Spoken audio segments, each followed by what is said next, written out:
야, 그 늙은 노인 손대지 마라. 그놈, 아직 빚 다 못 갚았어.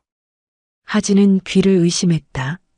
낮게 깔린 목소리의 주인을 향해 고개를 돌리는 순간 그녀의 눈에 들어온 건 쇠사슬에 묶인 한 노인의 손등에 새겨진 해군 앵커 문양이었다. 아버지? 노인의 눈이 떨렸다. 하지만 그는 아무 말도 하지 못했다. 그때 염전의 주인 조만식이 비웃으며 다가왔다. 가족 찾았냐? 그 노인 덕분에 내가 이 염전 굴렸지. 순간 하진의 눈빛이 번쩍였다. 10년 전 바다에서 사라진 아버지가 이곳에서 노예처럼 살아왔다는 사실이 믿기지 않았다. 그리고 더 충격적인 건 그를 이렇게 만든 사람이 바로 이 마을의 천일염 왕이라는 이름으로 언론에 오르내리던 그 악마라는 것. 이게 사람 사는 곳입니까? 그녀의 외침에 조만식은 다시 비웃었다.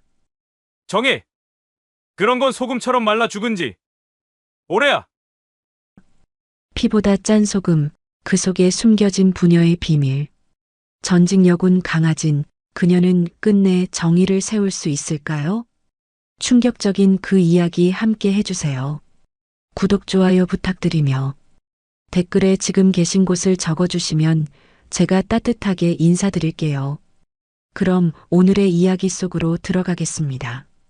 서울 용산구 한남동의 작은 원룸. 오후 3시 햇살이 비스듬히 들어오는 창가에서 강아지는 컵라면을 적고 있었습니다. 29, 전직 707 특전사 중령으로 전역한 지 이제 반년이 지났지만 아직도 아침 6시면 저절로 눈이 떠집니다. 딸각 딸각 우편함에서 나는 소리였습니다. 하진은 젓가락을 내려놓고 문을 열었습니다. 우편함 안에는 낡은 갈색 봉투 하나가 들어 있었습니다. 발신인 란은 비어 있고 수신 일란에는 삐뚤빼뚤한 글씨로 강아진이라고만 적혀 있었습니다. 봉투를 뜯는 순간 하진의 손이 떨렸습니다. 편지지도 누렇게 바른 것이 오래된 것 같았습니다. 글씨는 볼펜으로 쓴 듯 했는데 군데군데 번져 있었습니다. 강아진 양에게 저는 남해 백사리에 사는 이복순이라고 합니다. 갑자기 이런 편지를 드려서 죄송합니다. 하지만 꼭 전해드려야 할 말이 있어서 용기를 냅니다. 당신 아버지는 아직 살아있습니다. 백사리 염전에서. 편지는 거기서 끝이었습니다. 하진은 편지를 다시 읽었습니다. 1번, 2번, 3번. 손이 덜덜 떨렸습니다. 아버지, 강명수 중사. 10년 전 어느 여름날 아무 말 없이 사라진 사람. 군부대에서는 실종 처리했고 경찰에서는 가출로 결론 지었습니다. 하진은 그때 19이었습니다. 고등학교 3학년 대학 입시를 앞둔 시기였죠. 아빠는 왜 나한테 아무 말도 안 하고 갔을까? 10년 동안 품어온 의문이었습니다. 아버지는 평소 과묵했지만 하진에게만은 다정했습니다. 군인이라서 엄격하긴 했지만 딸바 보이기도 했죠. 그런 아버지가 하루아침에 사라진다는 게 말이 안 됐습니다. 하진은 편지를 가슴에 꼭 안았습니다. 복순이라는 사람이 누군지는 모르겠지만 이 편지가 거짓일 리는 없어 보였습니다. 편지에서 풍기는 간절함이 느껴졌으니까요. 백사리 염전. 하진은 핸드폰을 꺼내 검색했습니다. 남해군 상주면 백사리. 지도를 보니 남해도 끝자락에 있는 작은 마을이었습니다. 바다와 맞닿은 곳에 하얀 점들이 보였는데 아마 염전일 것입니다. 정말 아버지가 거기 계신 걸까? 하진은 침대에 주저앉았습니다. 10년 만에 들은 아버지 소식. 너무 갑작스러웠습니다. 그동안 아버지를 찾으려고 얼마나 애썼는지 모릅니다. 사설 탐정도 고용해봤고 군 동기들에게도 수소문해봤지만 아무 소용없었죠. 시간이 지나면서 하진도 포기했습니다. 아버지는 정말 어디론가 떠나신 것이고 다시는 볼 수 없을 거라고 생각했습니다. 그래서 군에 지원한 것도 있었어요. 아버지처럼 군인이 되면 아버지의 마음을 이해할 수 있을 거라는 막연한 기대감 때문이었습니다. 하지만 군 생활 내내 아버지에 대한 실마리는 찾을 수 없었습니다. 오히려 시간이 지날수록 아버지의 기억은 희미해져 갔죠. 그래서 전역을 결심한 것이기도 했습니다. 이번엔 다를 거야. 하진은 편지를 다시 펼쳤습니다. 이복순, 이 이름을 꼭 기억해둬야겠습니다. 아버지의 행방을 아는 유일한 사람일 테니까요. 하진은 옷장을 열었습니다. 군복들이 가지런히 정리되어 있었습니다.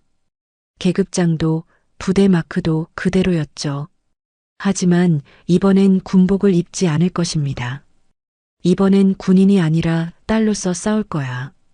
하진은 편안한 옷을 골라 입었습니다.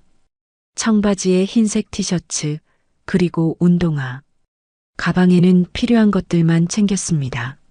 신분증, 현금, 휴대폰 충전기, 그리고 아버지 사진 한 장. 사진 속 아버지는 하진이 중학생일 때 찍은 것이었습니다. 군복을 입고 활짝 웃고 있는 모습이었죠. 하진은 사진을 지갑에 넣었습니다. 아빠, 정말 거기 계신 거죠? 하진은 문을 나서며 중얼거렸습니다. 남해까지는 기차로 4시간 정도 걸릴 것입니다. 오늘 밤이면 백사리에 도착할 수 있을 거예요. 용산역으로 향하는 지하철 안에서 하진은 창밖을 바라봤습니다. 서울의 빌딩들이 빠르게 지나갔습니다. 10년 만에 아버지를 만날 생각에 가슴이 두근거렸습니다. 설레기도 하고 무섭기도 했죠. 이번엔 꼭 찾을 거야. 아빠를. 새벽 6시 남해버스터미널. 하진은 가방을 메고 버스에서 내렸습니다. 서울을 떠난 지 12시간 만이었습니다. 기차로 부산까지, 그리고 고속버스로 남해까지. 긴 여행이었지만 잠은 한숨도 오지 않았습니다. 터미널 밖으로 나오자 바닷바람이 얼굴을 스쳤습니다. 짠맛이 느껴졌죠. 하진은 핸드폰으로 택시를 불렀습니다. 백사리까지는 30분 정도 더 가야 한다고 했습니다. 백사리요? 거기 뭐하러 가세요? 택시기사가 룸미러로 하진을 바라보며 물었습니다. 50대 중반쯤 되어 보이는 남자였습니다. 찾는 사람이 있어서요. 아, 그러시구나. 백사리는 참 조용한 동네인데 요즘 관광객들도 가끔 와요. 염전 구경하러. 택시는 해안도로를 따라 달렸습니다. 왼쪽으로는 푸른 바다가, 오른쪽으로는 야트막한 산들이 이어졌습니다. 정말 아름다운 풍경이었어요. 하지만 하진의 마음은 편하지 않았습니다. 기사님, 혹시 백사리 염전에 대해서 아시는 게 있나요? 염전이요? 글쎄, 거긴 조만식 이장이 관리하는데 뭐 특별한 건 없을걸요. 그냥 소금 만드는 곳이죠. 조만식. 하진은 그 이름을 마음속에 새겨두었습니다. 30분 후 백사리 마을 입구에 도착했습니다. 마을 표지판이 발해 있었고 집들도 대부분 낡아 보였습니다. 사람들은 거의 보이지 않았죠. 여기서 내려주세요. 하진은 택시비를 지불하고 내렸습니다. 택시가 떠나자 마을은 더욱 조용해졌습니다. 오전 9시였는데도 거리에는 사람 한 명 보이지 않았어요. 하진은 마을을 천천히 걸어보았습니다. 집집마다 대문이 굳게 닫혀 있었고 가끔 보이는 사람들도 하진을 보면 급히 고개를 돌렸습니다. 뭔가 이상했어요. 저기요, 혹시 이복순이라는 분 아세요? 하진은 지나가던 할머니 한 분께 물어봤습니다. 할머니는 놀란 듯 하진을 바라보더니 고개를 저었습니다. 모르겠어요. 난 여기 사람 아니라서. 거짓말이었습니다. 할머니의 옷차림이나 말투로 봐서는 이 동네 사람이 분명했어요. 하지만 더 이상 묻지는 않았습니다. 하진은 마을 중심가로 향했습니다. 작은 슈퍼마켓과 철물점, 그리고 마을 회관이 있었습니다. 회관 앞에는 백사리 마을 이장 조만식이라고 적힌 간판이 걸려 있었죠. 여기구나. 하진은 회관 문을 두드렸습니다. 잠시 후 문이 열리며 50대 남자가 나왔습니다. 키가 크고 건장한 체격이었어요. 그런데 얼굴에는 묘한 미소가 떠 있었습니다. 누구세요? 안녕하세요. 저는 강하진이라고 합니다. 혹시 이복순이라는 분을 찾고 있는데요. 조만식의 표정이 순간 굳어졌습니다. 하지만 곧 다시 미소를 지었죠. 복순이요? 아, 우리 마을 할머니죠. 어쩐 일로 찾으세요? 편지를 보내주셔서요. 제 아버지에 대한 얘기를. 아버지요? 혹시 성함이? 강명수입니다. 조만식의 눈빛이 번뜩였습니다. 하진은 그 순간을 놓치지 않았어요. 분명히 이 사람은 아버지를 알고 있었습니다. 강명수 글쎄요, 잘 모르겠는데. 여기 앉으세요. 차라도 한 잔 드시고. 조만식은 하진을 회관 안으로 안내했습니다. 의자에 앉혀놓고는 믹스커피를 타주었죠. 그런데 어디서 오셨어요? 서울에서 왔습니다. 서울에서 여기까지? 먼 길 오셨네요. 우리 백사리는 별 볼 일 없는 시골 마을인데. 조만식은 하진 맞은편에 앉았습니다. 미소는 여전했지만 눈빛은 차갑다는 걸 하진은 느낄 수 있었어요. 여긴 천이렴이 유명한 동네지. 사람 손으로 만드는 소금, 그게 우리 자랑이요. 천이렴이요? 그렇죠. 바닷물을 증발시켜서 만드는 순수한 소금이에요. 요즘 건강에 좋다고 해서 도시 사람들이 많이 찾죠. 조만식은 신이 나서 얘기했습니다. 하지만 하진은 뭔가 이상함을 느꼈어요. 마을 분위기와는 전혀 다른 밝은 모습이었거든요. 염전에서 일하는 분들이 많나요? 물론이죠. 우리 마을 사람들 대부분이 염전에서 일해요. 힘든 일이지만 보람있죠. 그럼 혹시 제 아버지도? 아버지요? 글쎄, 잘 모르겠어요. 사람이 워낙 많아서. 조만식은 고개를 저었습니다. 하지만 하진은 확신했어요. 이 사람은 분명히 거짓말을 하고 있었습니다. 복순 할머니는 어디 계세요? 복순이요? 지금은 염전에 나가 계실 거예요. 오후에 오시면 만날 수 있을 거예요. 그럼 염전 좀 구경해도 될까요? 조만식의 얼굴이 또 한 번 굳어졌습니다. 염전은 위험해서 함부로 들어갈 수 없어요. 소금밭에 빠지면 큰일 나거든요. 그럼 밖에서라도 좀 보고 싶은데요. 그러시다면 제가 안내해 드릴게요. 오후 2시쯤 오세요. 조만식은 억지로 웃으며 말했습니다. 하진은 고개를 끄덕였죠. 그럼 그때까지 마을 좀 둘러볼게요. 네, 그러세요. 그런데 마을 사람들이 좀 경계심이 많아서 너무 자세히 물어보시면 안 좋게 볼 수도 있어요. 경고였습니다. 하진은 그걸 알 수 있었어요. 회관을 나온 하진은 마을을 다시 걸었습니다. 이번에는 더 자세히 관찰했죠. 집들 사이로 난 좁은 골목, 담장 너머로 보이는 텃밭들. 그런데 유독 눈에 띄는 게 있었어요. 창문마다 쇠창살이 달려 있었습니다. 방범용치고는 너무 두껍고 견고했어요. 마치 감옥 같았습니다. 뭔가 이상해. 하진은 중얼거렸습니다. 마을 분위기부터 조만식의 태도까지 모든 게 어색했어요. 특히 사람들이 하진을 보는 눈빛이 무서웠습니다. 경계심이라기보다는 공포에 가까웠죠. 오후 2시까지는 아직 시간이 많이 남았습니다. 하진은 마을 끝자락으로 걸어갔어요. 바다가 보이는 곳이었습니다. 그곳에서 하진은 처음으로 염전을 봤습니다. 넓은 논처럼 생긴 네모난 구역들이 끝없이 이어져 있었어요.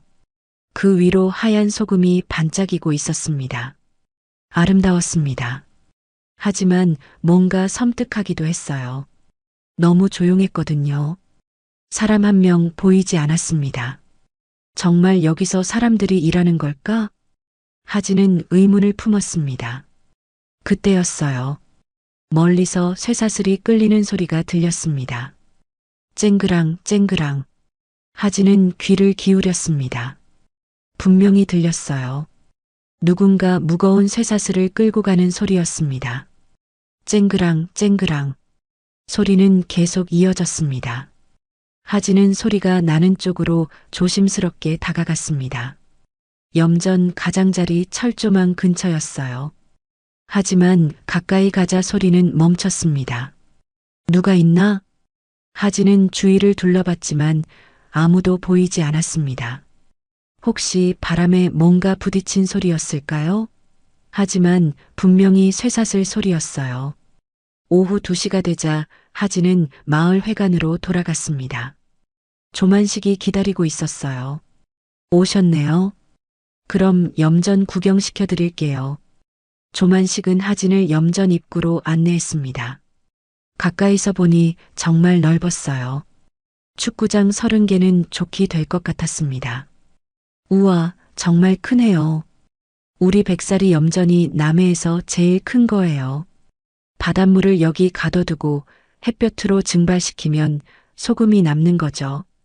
조만식은 자랑스럽게 설명했습니다. 하지만 하진의 눈에는 다른 것들이 보였어요.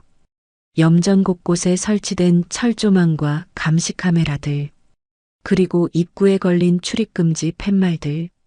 사람들은 어디 있나요? 일하는 모습을 보고 싶은데. 아, 지금은 휴식 시간이에요. 염전 일은 주로 새벽이나 저녁에 하거든요. 한낮에는 너무 뜨거워서. 또 둘러대는 말이었습니다. 하진은 속으로 한숨을 쉬었어요. 복순 할머니는 언제 만날 수 있을까요? 저녁에 오세요. 7시쯤 되면 집에 계실 거예요. 조만식은 종이에 주소를 적어 주었습니다. 마을 안쪽 골목에 있는 작은 집이었어요. 염전 구경을 마친 하진은 마을 민박집을 찾았습니다. 다행히 하나 있었어요. 70대쯤 되어 보이는 할머니가 운영하는 곳이었습니다. 하룻밤만 묵을게요. 네, 그러세요. 근데 어쩐 일로 우리 마을에? 찾는 사람이 있어서요. 할머니는 더 이상 묻지 않았습니다. 하진을 2층 작은 방으로 안내해 주었어요. 저녁 7시 하진은 복순의 집을 찾아갔습니다. 좁은 골목 끝에 있는 낡은 한옥이었어요. 대문을 두드리자 목소리가 들렸습니다. 누구세요? 강하진입니다. 편지 주신 분이죠? 문이 열리자 50대 후반의 여자가 나왔습니다. 얼굴에는 깊은 주름이 패여 있었고 눈빛은 슬퍼 보였어요. 정말 오셨구나. 들어오세요. 복수는 하진을 거실로 안내했습니다. 방은 작았지만 깔끔했어요. 낡은 사진들이 벽에 걸려 있었습니다. 차 한 잔 드릴게요. 복수는 보리차를 끓여왔습니다. 손이 떨리고 있었어요. 제 아버지 얘기를 해주세요. 정말 여기 계신 건가요? 복수는 한참 동안 말을 못했습니다. 눈물이 글썽거렸어요. 미안해요. 진작 연락을 드렸어야 했는데 무서워서 못했어요. 무서워서요? 조만식 때문에. 그 사람이 우리를 감시하거든요. 함부로 밖에 나가지도 못해요. 복순의 목소리는 떨렸습니다. 하진은 뭔가 심상치 않음을 느꼈어요. 제 아버지는 정말 여기 계세요? 네. 염전에서 일하고 계세요. 하지만 복수는 말을 멈췄습니다. 마치 말하기 어려운 얘기인 것 같았어요. 하지만 뭔가요? 기억을 잃으셨어요. 10년 전 여기 왔을 때부터 그랬어요. 자신이 누군지도 모르시고. 하진의 가슴이 철렁 내려앉았습니다. 아버지가 기억을 잃었다니. 도대체 무슨 일이 일어난 걸까요? 어떻게 그런 일이? 머리를 다치셨거든요. 그때 조만식이 데려왔는데 병원에 가지 말고 여기서 치료하자고 했어요. 그 뒤로 계속. 복수는 더 이상 말하지 못했습니다. 누군가 문을 두드리는 소리가 들렸거든요. 똑똑똑. 복순아, 집에 있나? 조만식의 목소리였습니다. 복순의 얼굴이 하얗게 질렸어요. 어떻게 하죠? 벌써 왔네. 뒷문으로 나가세요. 빨리. 복순은 하진을 뒷문으로 안내했습니다. 하진은 급히 신발을 신고 나왔어요. 내일 밤 12시에 염전으로 오세요. 혼자서? 그때 아버지를 만날 수 있어요. 복순은 속삭이듯 말했습니다. 그리고 뒷문을 닫았어요. 하진은 어둠 속으로 사라졌습니다. 심장이 쿵쾅거렸어요. 아버지가 정말 여기 계시는구나. 하지만 기억을 잃었다니. 도대체 조만식이 아버지에게 무슨 짓을 한 걸까요? 밤이 깊어졌습니다. 하진은 민박집 방에서 잠을 이루지 못했어요. 내일 밤이면 아버지를 만날 수 있다는 기대감과 두려움이 교차했습니다. 자정이 넘어서였을까요? 또다시 그 소리가 들렸습니다. 쨍그랑 쨍그랑. 하진은 벌떡 일어났어요. 창문으로 밖을 내다보니 염전 쪽에서 희미한 불빛이 움직이고 있었습니다. 지금 누군가 염전에서 일하고 있어. 하진은 옷을 입고 밖으로 나갔습니다. 민박집 주인 할머니는 깊이 잠들어 있었어요. 하진은 조용히 현관문을 열고 나왔습니다. 염전까지는 10분 정도 걸렸어요. 가까이 갈수록 쇠사슬 소리가 더 또렷하게 들렸습니다. 그리고 누군가 중얼거리는 소리도 함께. 하진은 핸드폰 후레쉬를 켰습니다. 염전 철조망 틈으로 들어갔어요. 감시 카메라가 있었지만 지금은 작동하지 않는 것 같았습니다. 염전 안쪽으로 들어가자 더 또렷하게 보였어요. 한 노인이 큰 쇠사슬을 끌고 소금을 운반하고 있었습니다. 등이 굽어 있었고 걸음걸이도 힘들어 보였어요. 늦었다, 늦었어. 빨리 해야 해. 노인은 계속 중얼거렸습니다. 하진은 조심스럽게 다가갔어요. 후레쉬 불빛이 노인의 손등을 비쳤을 때 하진의 심장이 멈췄습니다. 거기에는 앵커 문양의 문신이 있었어요. 해군 문신이었습니다. 아버지, 하진의 목소리는 떨렸습니다. 노인이 고개를 들었어요. 야윈 얼굴, 허리까지 내려온 흰 수염. 하지만 분명히 아버지였습니다. 누구십니까? 여긴 위험해요. 빨리 나가세요. 아버지는 하진을 알아보지 못했습니다. 눈빛이 공허했어요. 아빠, 나야. 하진이야. 하진이요? 누구죠? 전 그냥 빚 갚는 노동자예요. 이름도 없어요. 아버지의 말에 하진의 가슴이 찢어지는 것 같았습니다. 정말로 기억을 잃었구나. 10년 동안 여기서 쇠사슬에 묶여 살았구나. 아빠. 하진은 눈물을 흘렸습니다. 드디어 찾은 아버지. 하지만 아버지는 딸을 알아보지 못했어요. 하진은 아버지와 함께 염전을 나왔습니다. 아버지는 여전히 하진을 알아보지 못했지만 하진이 딸이라고 하자 조금씩 마음을 열었어요. 정말 제 딸이세요? 네, 아빠. 정말 저예요. 하진은 지갑에서 아버지 사진을 꺼냈습니다. 군복을 입고 웃고 있는 모습이었죠. 아버지는 사진을 한참 바라봤어요. 이게 저인가요? 기억이 안 나네요. 괜찮아요. 천천히 기억나실 거예요. 하진은 아버지의 손을 잡았습니다. 거칠고 상처투성이었어요. 10년 동안 얼마나 힘든 일을 했을까 생각하니 가슴이 아팠습니다. 아빠, 여기서 뭘 하신 거예요? 빚을 갚고 있어요. 조만식 이장님이 말씀하시길 제가 큰 빚을 졌다고 하더라고요. 빚이요? 무슨 빚을? 잘 모르겠어요. 기억이 안 나서 그냥 시키는 대로 일만 했어요. 아버지의 말에 하진은 분노가 치밀었습니다. 분명히 조만식이 아버지를 속인 것입니다. 기억을 잃은 아버지를 이용해서 10년 동안 강제 노역을 시킨 거예요. 아빠, 이제 걱정하지 마세요. 제가 다 해결할게요. 하지만 위험해요. 조만식 이장님은 무서운 사람이에요. 말 안 들으면 큰일 나요. 아버지는 걱정스러운 표정으로 말했습니다. 하진은 아버지를 민박집까지 데려다 주었어요. 다행히 주인 할머니는 깊이 잠들어 있었습니다. 내일까지만 참으세요. 제가 꼭 해결할게요. 다음 날 아침 하진은 마을을 다시 살펴봤습니다. 이번에는 더 자세히 관찰했어요. 조만식의 사무실이 있는 마을 회관, 그리고 주변 환경을 파악했습니다. 낮 동안 조만식은 염전을 돌아다니며 일을 감독했어요. 하진은 멀리서 지켜봤습니다.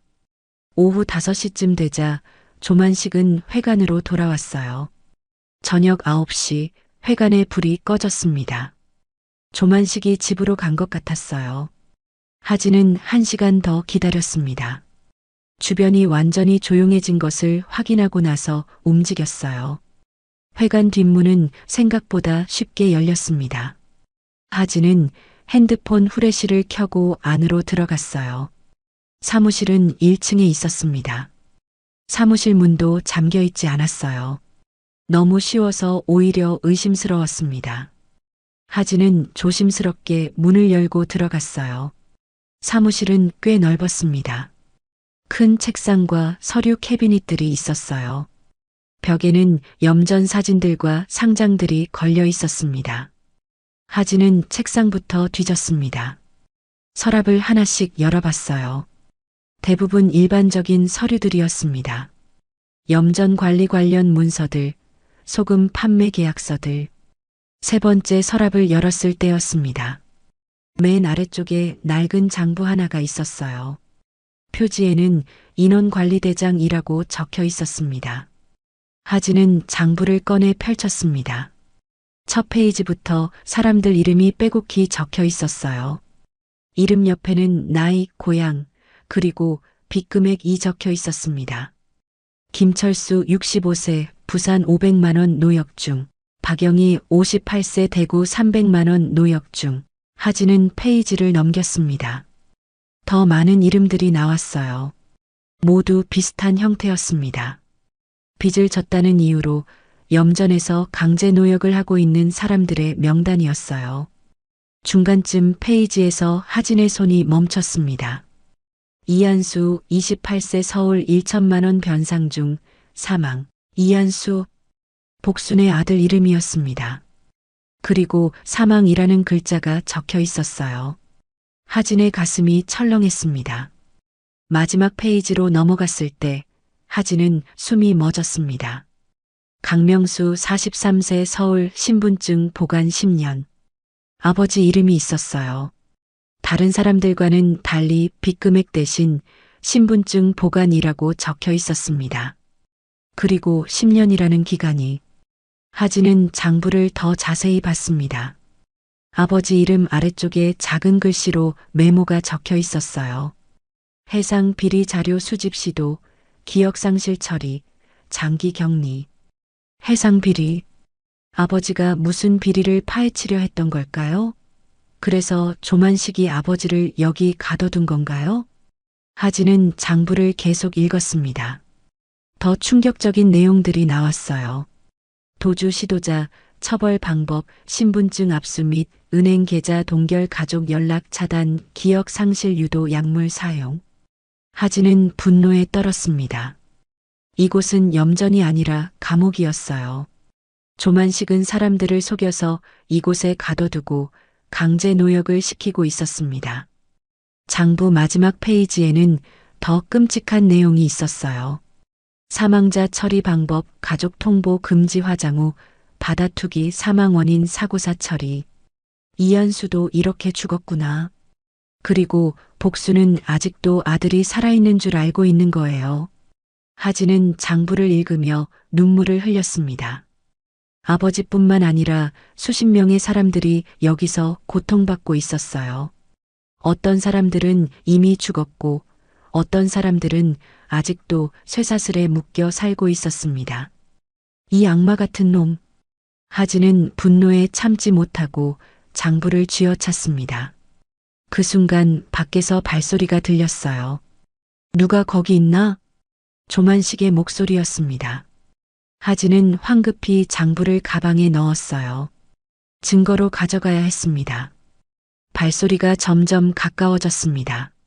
하진은 창문으로 도망가려 했지만 이미 늦었어요. 사무실 문이 벌컥 열렸습니다. 역시 여기 있었구나.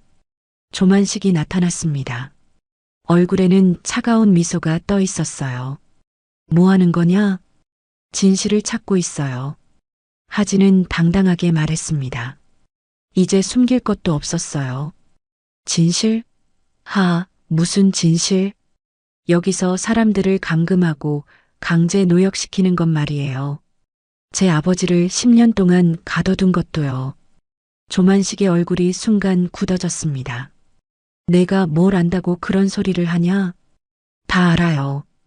이한수라는 사람도 여기서 죽었죠? 복순 할머니 아들 말이에요. 조만식의 눈빛이 변했습니다. 살기가 돌았어요. 내가 너무 많은 걸 알았구나. 조만식은 주먹을 쥐었습니다. 하진은 뒤로 물러났어요. 경찰에 신고할 거예요. 경찰? 하하. 여기 경찰들은 내 편이야. 누가 내 말을 믿겠냐? 조만식이 하진에게 다가왔습니다. 하진은 필사적으로 창문 쪽으로 도망갔어요. 도망갈 생각 마라. 넌 이제 여기서 못 나간다. 하진은 창문으로 도망가려 했지만 조만식이 더 빨랐습니다. 굵은 팔로 하진의 목을 붙잡았어요. 어디 가려고 그래? 조만식의 힘은 생각보다 셌습니다. 하진은 707 특전사에서 배운 격투술로 벗어나려 했지만 쉽지 않았어요. 놔줘요. 하진이 발버둥 쳤지만 조만식은 더 세게 목을 조였습니다. 숨이 막혔어요. 가만히 있어. 소리 지르면 죽는다. 조만식은 하진을 의자에 앉혔습니다. 그리고 밧줄로 손목을 묶었어요. 하진은 저항했지만 소용없었습니다. 이제 얌전히 있겠지? 조만식은 책상에 앉아 하진을 바라봤습니다. 얼굴에는 소름 끼치는 미소가 떠 있었어요. 내가 뭘 찾고 있는지 다 알고 있었다. 뭐라고요? 강명수의 딸 전직 707 특전사 중령 강하진 맞지? 조만식은 하진의 신상 정보를 줄줄 읽었습니다. 하진은 소름이 돋았어요. 어떻게 그걸? 내가 여기 온 순간부터 조사했지. 요즘 세상에 사람 신원 파악하는 게 어려운 일이냐? 조만식은 컴퓨터를 켰습니다. 화면에는 하진의 군 복무 기록이 떠 있었어요. 707 특전사 중령이라. 그래서 이렇게 용감한 거구나.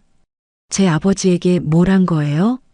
하진은 분노에 떨며 물었습니다. 조만식은 담배를 꺼내 물었어요. 내 아비 얘기가 듣고 싶냐? 그럼 들려줄게. 조만식은 담배를 깊이 빨았습니다. 연기가 사무실에 가득 찼어요. 10년 전 내 아비는 여기 왔다. 해상 비리를 조사한다면서. 해상 비리요? 군에서 염전 땅을 싸게 사들이는 과정에서 뭔가 수상한 게 있다고 했지.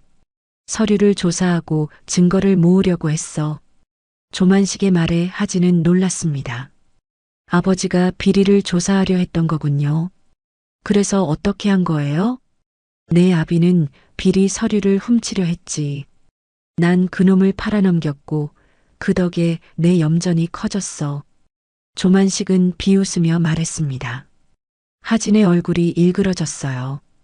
팔아넘겼다고요? 군 간부들한테 신고했지. 강명수가 기밀 서류를 빼돌리려 한다고. 그 대가로 염전 사업 권한을 받았어. 조만식은 자랑스럽게 말했습니다. 마치 영웅담을 하는 것처럼요. 그럼 아버지는? 처음엔 군 교도소에 갈 뻔했지. 하지만 내가 제안했어. 여기서 조용히 살면 모든 걸 덮어주겠다고. 그래서 아버지를 여기 가둔 거군요. 가뒀다기보다는 보호해 준 거지. 감옥 가는 것보다는 낫잖아. 조만식의 말에 하진은 분노가 폭발했습니다. 보호라고요? 기억을 잃게 만들고 10년 동안 강제 노역시킨 게 보호라고요? 기억상실은 사고였어. 처음에 도망가려다가 머리를 다친 거야. 그게 오히려 잘된 일이었지. 기억이 있었다면 더 말썽을 부렸을 테니까. 조만식은 태연하게 말했습니다. 인간의 삶을 마치 물건처럼 취급하고 있었어요. 이 악마 같은 놈. 하진은 의자에서 일어나려 했지만 밧줄 때문에 움직일 수 없었습니다. 악마, 나는 사업가야. 이 염전으로 얼마나 많은 돈을 벌었는지 알아? 조만식은 벽에 걸린 상장들을 가리켰습니다. 우수 농업인상, 지역 발전 공로상, 다 내가 받은 거야. 염전 사업 덕분에 사람들을 노예로 부린 대가로 받은 상이군요. 노예라니. 그들은 빚을 진 사람들이야. 이래서 갚는 게 당연하지. 조만식의 논리는 터무니없었습니다. 하진은 더 이상 참을 수 없었어요. 그때 밖에서 소음이 들렸습니다. 누군가 회관문을 두드리는 소리였어요. 이장님, 큰일 났어요. 밖에서 누군가 소리쳤습니다. 조만식의 얼굴이 굳어졌어요. 뭔 일이야? 조만식이 문을 열자 남자 하나가 뛰어들어왔습니다. 숨을 헐떡이고 있었어요. 염전에서 사람이 도망쳤어요. 누가? 강명수요. 갑자기 사라졌어요. 조만식은 하진을 노려봤습니다. 내가 뭘 한 거냐? 아무것도 안 했어요. 거짓말. 분명 내가 사주한 거야. 조만식은 하진의 뺨을 세게 때렸습니다. 하진의 입에서 피가 흘렸어요. 찾아. 당장 찾아서 끌고 와. 조만식이 소리치자 남자는 급히 나갔습니다. 조만식은 다시 하진에게 다가왔어요. 내 아비가 어디 갔는지 말해. 모른다니까요. 조만식은 또 하진을 때렸습니다. 이번에는 주먹으로 배를 쳤어요. 하진은 고통에 몸을 구부렸습니다. 마지막으로 묻는다. 어디 갔어? 정말 모르겠어요. 조만식이 또 주먹을 들었을 때 문이 벌컥 열렸습니다. 하진아, 아버지였습니다. 강명수가 급히 들어왔어요. 조만식의 부하들이 뒤따라 들어왔지만 아버지가 더 빨랐습니다. 내 딸한테 손대지 마. 아버지는 조만식에게 달려들었습니다. 하지만 조만식이 더 젊고 건장했어요. 아버지를 쉽게 제압했습니다. 옛날 생각이 나는군. 10년 전에도 이렇게 덤벼들었지. 조만식은 아버지를 바닥에 눕혔습니다. 그리고 발로 차기 시작했어요. 아빠. 하진은 비명을 질렀습니다. 아버지가 매질당하는 모습을 볼 수 없었어요. 그만해요. 제가 잘못했어요. 이제서야 정신 차렸나? 조만식은 발길질을 멈췄습니다. 아버지는 바닥에서 신음했어요. 하진아, 괜찮니? 아버지는 피를 흘리면서도 하진을 걱정했습니다. 기억을 잃었지만 딸을 보호하려는 아버지의 본능은 남아 있었어요. 아빠, 괜찮아요.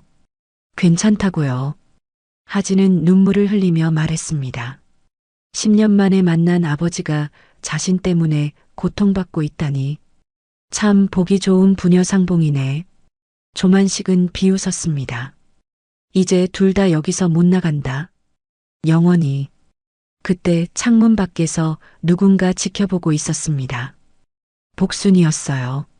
창문 틈으로 모든 상황을 보고 있었습니다.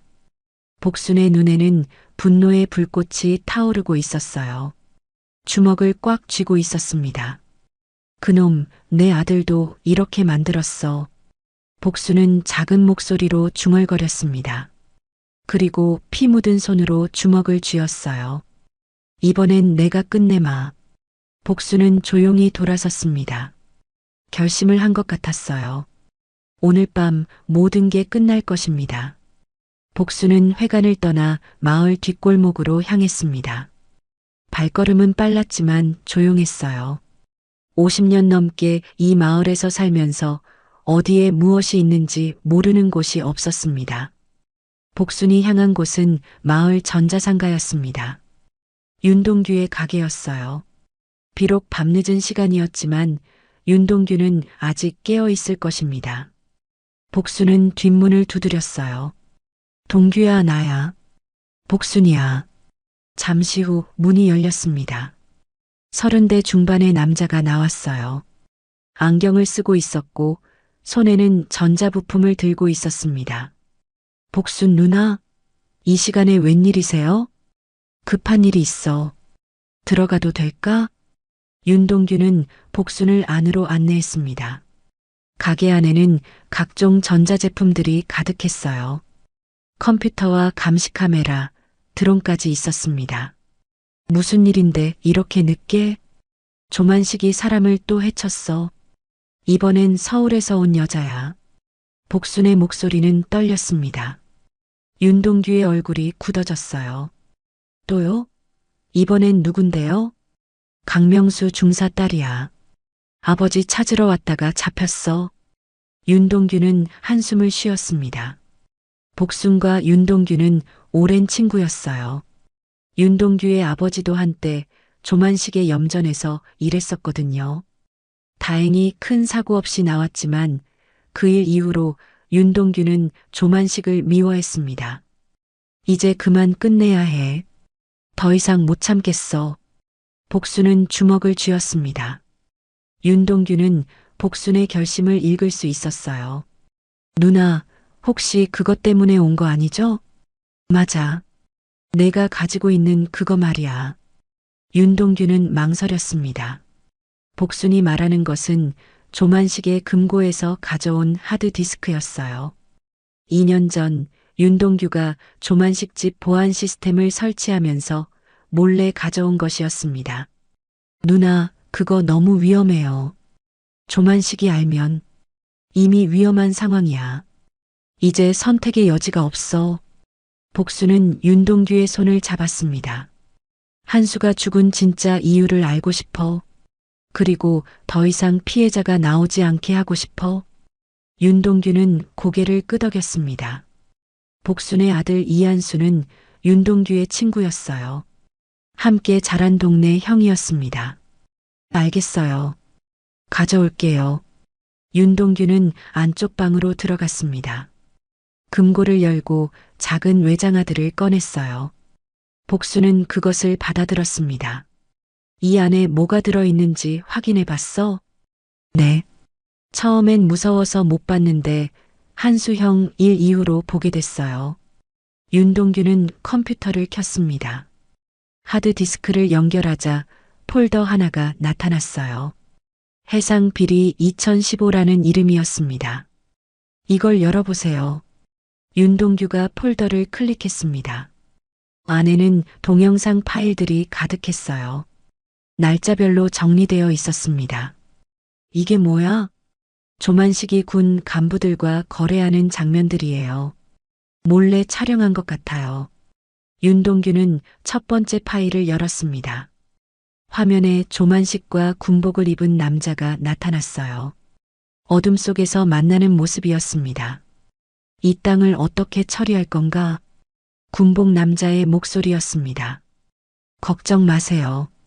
염전으로 바꿔서 운영하면 아무도 모를 거예요. 조만식이 대답했습니다. 그럼 강명수는? 제가 알아서 처리하겠습니다. 조용히 묻어버리죠. 복수는 화면을 보며 손을 떨었습니다. 강명수 얘기가 나오고 있었어요. 더 보자. 다음 파일을 열었습니다. 이번에는 돈을 주고받는 장면이었어요. 조만식이 가방에서 현금 다발을 꺼내 군복 남자에게 주었습니다. 이걸로 강명수 파일은 완전히 묻힌 거죠? 그렇습니다. 이제 그 사람은 존재하지 않는 것과 같아요. 복순의 눈에서 눈물이 흘렸습니다. 강명수가 비리를 파헤치려다가 이렇게 매장당한 거였어요. 한수는 이걸 알았던 거야? 네. 한수 형이 우연히 이 파일을 봤어요. 그래서 조만식에게 따져들었다가 윤동규는 말을 잇지 못했습니다. 복수는 모든 걸 이해했어요. 세 번째 파일을 열었습니다. 이번에는 이한수가 조만식과 대화하는 장면이었어요. 이 파일을 경찰에 넘기겠어요. 이한수가 소리쳤습니다. 누가 믿겠냐? 내가 도둑질해서 가져온 파일을 누가 증거로 인정하겠어? 조만식은 비웃었습니다. 그래도 시도는 해볼 거예요. 시도? 그럼 내 어머니는 어떻게 되겠냐? 복순이 혼자 살아가기 힘들 텐데. 조만식의 협박이었습니다. 이한수의 얼굴이 일그러졌어요. 어머니한테 손대지 마세요. 그럼 입 다물고 있어. 그게 내 어머니를 위한 일이야. 영상은 거기서 끝났습니다. 복수는 화면을 바라보며 오열했어요. 한수야, 내가 몰랐구나. 너 혼자 그런 고민을 했구나. 복수는 자신을 자책했습니다. 아들이 그렇게 힘들어했는데 알아채지 못했다는 게 한스러웠어요. 그때 내가 그놈 말만 믿지 않았다면 내 아들이 아직 살았을 텐데. 복수는 후회했습니다.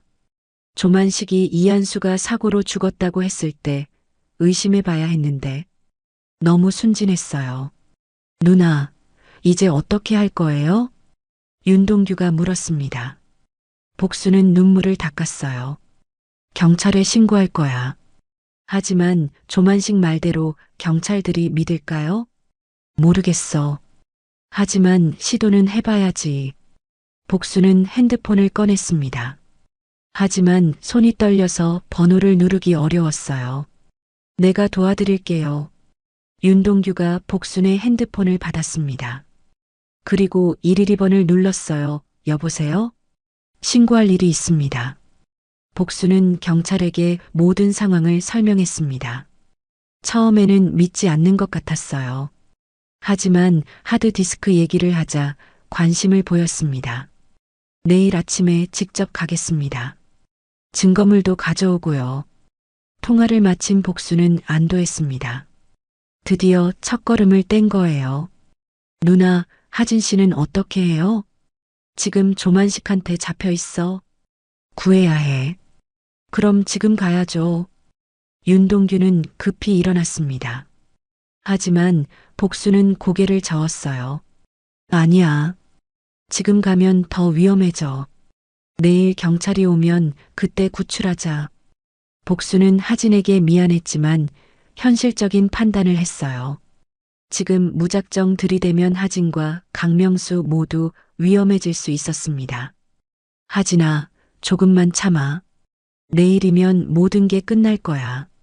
복수는 마음속으로 하진에게 말했습니다. 정의는 내 손으로 세워라. 복수는 마지막 결심을 다졌습니다. 아들의 복수를 위해서라도, 더 이상의 피해자를 막기 위해서라도 끝까지 싸울 것입니다. 밤이 깊어갔습니다.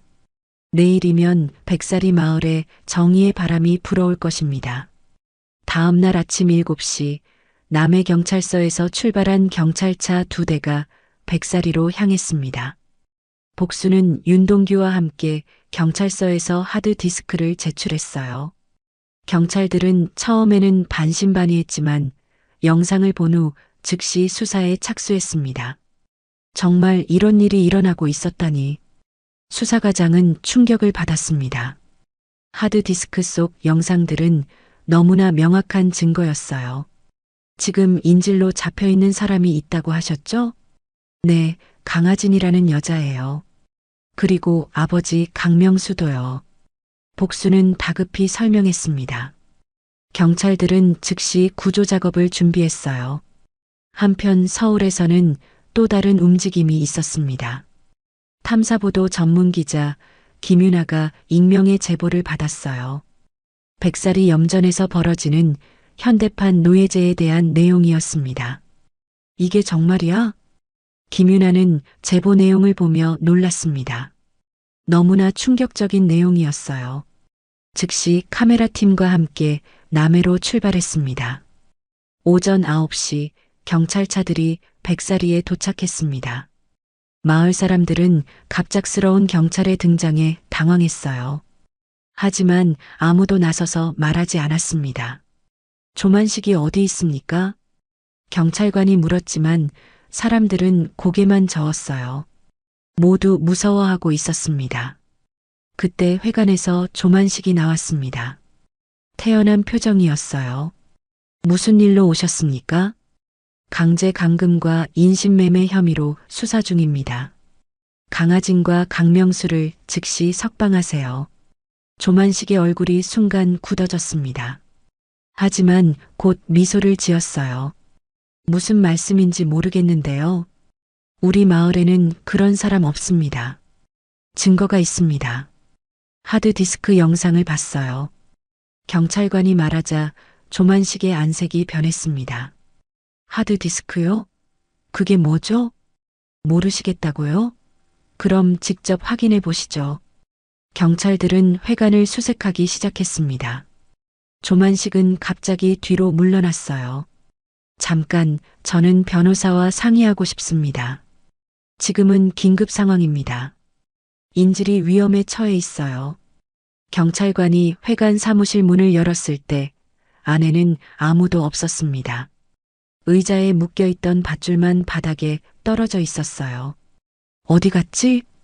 그때 뒤에서 비명소리가 들렸습니다. 살려주세요. 염전 쪽에서 하진의 목소리였습니다. 경찰들은 급히 염전으로 달려갔어요. 염전 한복판에 하진과 강명수가 묶여 있었습니다. 주변에는 조만식의 부하들이 둘러싸고 있었어요. 한 발자국만 더 오면 이들을 죽인다. 조만식이 소리쳤습니다. 손에는 도끼를 들고 있었어요. 진정하세요. 대화로 해결합시다. 경찰관이 설득했지만 조만식은 듣지 않았습니다. 대화? 이미 늦었어. 내 인생을 망친 놈들 때문에. 조만식은 도끼를 높이 들었습니다. 하진과 강명수를 내려치려는 순간이었어요. 휘잉. 하늘에서 드론이 내려왔습니다. 윤동규가 조종하는 것이었어요. 카메라가 달린 드론이 염전 상공을 맴돌았습니다. 뭐야, 저게? 조만식이 당황하는 사이 경찰들이 재빨리 접근했습니다. 조만식의 부하들은 도망갔어요. 체포한다. 경찰관이 조만식에게 달려들었습니다. 조만식은 도끼를 휘둘렀지만 경찰관이 더 빨랐어요. 그때 김유나와 방송팀이 도착했습니다. 카메라가 염전 전체를 비쳤어요. 시청자 여러분, 지금 남해 백사리 염전에서 충격적인 현장을 목격하고 있습니다. 김유나가 리포트를 시작했습니다. 전국으로 생중계되고 있었어요. 이곳의 소금은 사람의 피로 만들어졌습니다. 윤동규의 드론이 염전 전체를 촬영했습니다. 하늘에서 내려다본 하얀 소금밭, 그 곳곳에 숨겨진 가건물들이 보였어요. 저기 보이는 건물들에 수십 명의 사람들이 강제로 감금되어 있었습니다. 카메라가 확대되자 쇠사슬에 묶인 사람들의 모습이 드러났습니다. 전국의 시청자들이 경악했어요. 조만식은 체포당하면서도 끝까지 발버둥쳤습니다. 가짜야. 다 조작된 거야. 하지만 증거는 너무나 명확했습니다. 현장에서 발견된 장부와 하드디스크, 그리고 생중계되는 영상까지. 세상은 결국 돈 있는 놈 편이야. 내가 지는 게 말이 안 돼.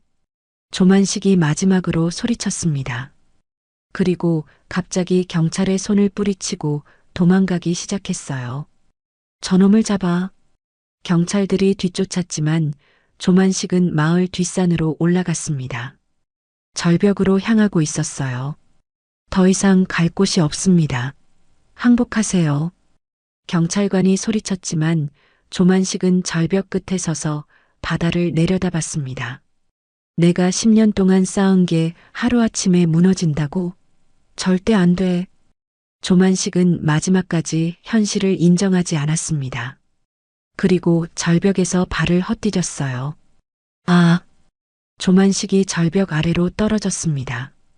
파도가 거세게 치는 바위에 떨어진 조만식은 그대로 바다에 휩쓸려 사라졌어요. 경찰들은 급히 구조대를 불렀지만 이미 늦었습니다. 조만식의 모습은 파도 속으로 완전히 사라졌어요. 염전에서는 구조 작업이 계속됐습니다. 숨겨진 가건물들에서 30여 명의 피해자들이 발견됐어요. 모두 쇠사슬에 묶여 강제 노역을 당하고 있었습니다. 이제 괜찮습니다. 모두 자유입니다. 경찰관의 말에 피해자들은 울음을 터뜨렸어요. 10년, 20년을 이곳에서 고통받은 사람들이었습니다. 하진은 아버지를 부축하며 염전을 나왔습니다. 강명수는 아직 기억을 완전히 되찾지 못했지만 딸의 존재만큼은 확실히 인식하고 있었어요. 하진아, 이제 정말 끝난 거냐? 네, 아빠. 이제 집으로 갑시다. 복수는 멀리서 그 모습을 바라봤습니다. 눈물이 흘렀어요. 아들의 복수는 이루어졌지만 아들은 돌아오지 않았습니다. 한수야, 이제 편히 쉬어라. 복수는 하늘을 올려다보며 중얼거렸습니다. 방송은 전국으로 생중계됐고 사회는 충격에 빠졌습니다. 현대판 노예제가 실제로 존재하고 있었다는 사실에 모든 국민이 분노했어요. 하지만 이번엔 달랐습니다. 과거와 달리 진실이 제대로 드러났고 정의가 실현됐습니다. 세상이 진짜 움직였어요. 백사리의 긴 악몽이 드디어 끝났습니다. 조만식 사건이 전국적으로 보도된 지 석 달이 지났습니다. 백사리 마을에는 큰 변화가 일어났어요. 정부에서 피해자들을 위한 지원금을 마련했고 시민단체들도 도움의 손길을 내밀었습니다. 하진은 아버지와 함께 서울로 돌아가지 않았습니다. 백사리에 남기로 결심했어요. 이곳에서 새로운 시작을 하고 싶었거든요. 정말 여기 남을 거야? 강명수가 딸에게 물었습니다. 병원 치료를 받으면서 기억이 조금씩 돌아오고 있었어요. 완전하지는 않았지만 딸에 대한 사랑만큼은 확실했습니다. 네, 아빠. 이곳 사람들과 함께 새로운 일을 시작하고 싶어요. 하진의 계획은 단순했습니다. 염전 자리에 마을 사람들과 함께 작은 식당을 만드는 것이었어요. 그리고 정직한 소금을 만들어 파는 일도 함께 하려고 했습니다. 복순도 하진의 계획에 동참했습니다. 아들을 잃은 슬픔은 여전했지만 새로운 희망을 만들어가고 싶었어요. 이한수가 원했던 일이기도 해. 정의로운 세상 만들기 말이야. 복수는 아들의 유품을 정리하며 말했습니다. 이한수가 남긴 일기장에는 언젠가 이 마을에 웃음이 돌아왔으면 좋겠다는 글이 적혀 있었어요. 염전에서 구조된 피해자들도 대부분 백사리에 남았습니다. 갈 곳이 없는 분들이 많았거든요. 하진은 이분들과 함께 새로운 공동체를 만들고 싶었어요. 할아버지들, 힘내세요. 이제 정말 자유예요. 하진은 매일 피해자분들을 돌봤습니다. 몸과 마음의 상처가 깊었지만 시간이 지나면서 조금씩 회복되고 있었어요. 5월의 어느 날 염전 자리에 작은 건물이 세워졌습니다. 시민들의 성금과 정부 지원으로 마련한 것이었어요. 건물 앞에는 새 간판이 걸렸습니다. 소금꽃 식당 앤드 흰소금 협동조합. 정말 소박한 간판이었지만 희망이 담겨 있었어요. 개업 첫날 하진은 새벽부터 분주했습니다. 복순과 함께 밑반찬을 준비하고 할아버지들은 소금 포장 작업을 도왔어요. 이 소금은 정말 깨끗하게 만든 거죠? 손님 중 한 분이 물었습니다. 하진은 미소를 지으며 대답했어요. 네, 바닷물과 햇볕, 그리고 정성만으로 만들었어요. 이젠 사람을 살리는 소금이에요. 식당 한쪽 진열대에는 소금꽃 1000일염 선물 세트가 놓여 있었습니다. 예쁜 포장지에 쌓인 소금들이 반짝거렸어요. 그 옆에는 시니어 건강 홍삼정도 함께 진열되어 있었습니다. 이것도 우리가 만든 건가요? 아니요. 이건 시니어분들 건강을 위해서 준비한 거예요. 힘든 일을 겪으신 분들이 건강 챙기시라고. 하진의 배려였습니다. 피해자 어르신들의 건강이 무엇보다 중요했거든요. 점심시간이 되자 손님들이 몰려들었습니다. 소문을 듣고 온 사람들이었어요. 하진은 정성껏 차린 한식 정식을 내놓았습니다. 이 반찬들 정말 맛있네요. 소금이 다르니까 맛도 다른 것 같아요. 손님들의 칭찬에 할아버지들이 환하게 웃었습니다. 10년, 20년 만에 보는 진짜 웃음이었어요. 오후에는 견학 온 학생들이 있었습니다. 하진이 직접 안내했어요. 여기서 무슨 일이 있었는지 기억해 주세요. 그리고 다시는 이런 일이 일어나지 않도록 관심 가져주세요. 학생들은 진지하게 들었습니다. 이곳의 역사를 잊지 않겠다고 약속했어요. 저녁 무렵 하진은 아버지와 함께 바닷가를 걸었습니다. 석양이 바다를 붉게 물들이고 있었어요. 하진아, 고맙다. 뭐가요, 아빠? 나를 포기하지 않고 찾아줘서, 그리고 이런 일을 시작해줘서. 강명수는 딸의 손을 잡았습니다. 거칠었던 손이 많이 부드러워졌어요. 제가 해야 할 일이었어요. 그리고 이제 시작이에요. 그래, 이제 시작이지. 아버지는 조용히 미소 지었습니다. 이제 됐다. 딸아. 그 말에는 깊은 의미가 담겨 있었어요. 10년 동안의 고통과 그리움, 그리고 이제 찾은 평화까지. 다음 날 아침 염전 자리에서는 신기한 일이 일어났습니다. 건조대에 널어둔 소금 위로 하얀 결정체들이 꽃처럼 피어나고 있었어요. 소금꽃이다. 복순이 놀라며 소리쳤습니다. 정말로 소금이 꽃 모양으로 결정화되고 있었어요. 우와, 정말 예쁘네요. 하진도 감탄했습니다. 마치 하얀 눈꽃이 핀 것 같았어요. 할아버지들이 모여들었습니다. 모두 신기해했어요. 내가 염전에서 20년 일했는데 이런 건 처음 봐. 정말 신기하네. 소금이 꽃피는 줄 몰랐어. 윤동규도 드론을 띄워 소금꽃을 촬영했습니다. 하늘에서 내려다본 염전은 정말 아름다웠어요. 하얀 소금꽃들이 마치 카페처럼 깔려 있었습니다. 이거 신문에 실어야겠어요. 김윤아 기자도 취재를 왔습니다. 백사리의 변화된 모습을 기록하고 싶었거든요. 소금꽃 염전, 정말 좋은 이름이네요. 하진은 기자와 인터뷰를 했습니다. 이 소금에는 아버지의 이름이, 그리고 복순 어르신의 눈물이 담겨 있어요. 어떤 의미인가요? 아버지가 지키려 했던 정의와 복순 어르신이 아들을 그리워했던 사랑이 담겨 있다는 뜻이에요. 기자는 감동받아 눈물을 글썽였습니다. 이 소금으로 밥 짓고 이 홍삼으로 건강 챙기세요. 그게 우리가 지켜낸 정의의 맛이에요. 하진의 말이 전국으로 방송됐습니다. 사람들은 백사리의 소금을 찾기 시작했어요. 단순히 소금이 아니라 정의와 희망이 담긴 소금이었거든요. 몇 주 후 소금꽃 염전은 전국적으로 유명해졌습니다. 주말마다 견학객들이 몰려들었어요. 하진은 바쁘지만 행복했습니다. 하진아, 피곤하지 않니? 아버지가 걱정스럽게 물었습니다. 괜찮아요. 정말 보람있어요. 하진은 진심으로 말했습니다. 이 일이 천직인 것 같았어요. 어느 날 저녁 식당에서 작은 파티가 열렸습니다. 마을 사람들이 모두 모였어요.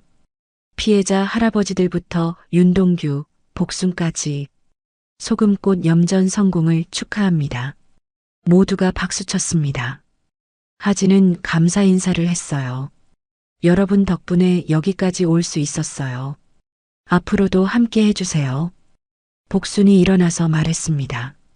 한수가 꿈꿨던 마을이 이런 모습이었을 거예요. 모두가 웃는 마을. 그날 밤 하진은 바닷가에 홀로 나왔습니다. 하늘에는 별들이 반짝이고 있었어요. 바다에서 불어오는 바람이 시원했습니다. 이한수 오빠 고마워요. 복순 할머니 아들로 태어나줘서. 하진은 하늘을 올려다보며 중얼거렸습니다. 아빠, 우리 정말 해냈죠? 그때 뒤에서 발소리가 들렸습니다. 아버지였어요. 그래, 정말 해냈다. 아버지와 딸은 나란히 서서 바다를 바라봤습니다. 파도가 잔잔하게 밀려왔어요. 다음 날 아침 하늘에서 햇살이 쏟아졌습니다. 염전 위에 하얗게 소금꽃이 피어났어요. 바람에 날리는 소금꽃 가루가 마치 눈처럼 아름다웠습니다. 그날 세상은 처음으로 착한 소금의 맛을 알게 되었습니다. 단순히 짠맛이 아니라 정의와 사랑, 희망이 담긴 맛이었어요. 소금꽃이 핀 날, 백사리에는 진짜 봄이 왔습니다. 달빛 인생사연 감동 오디오북으로 인생사연과 공감 이야기를 전해드립니다. 구독과 좋아요로 더 많은 인생사연과 공감 이야기를 만나보세요. 지금 듣고 계신 장소를 댓글로 남겨주시면 제가 반갑게 인사드리겠습니다. 오늘도 함께 해주셔서 감사합니다.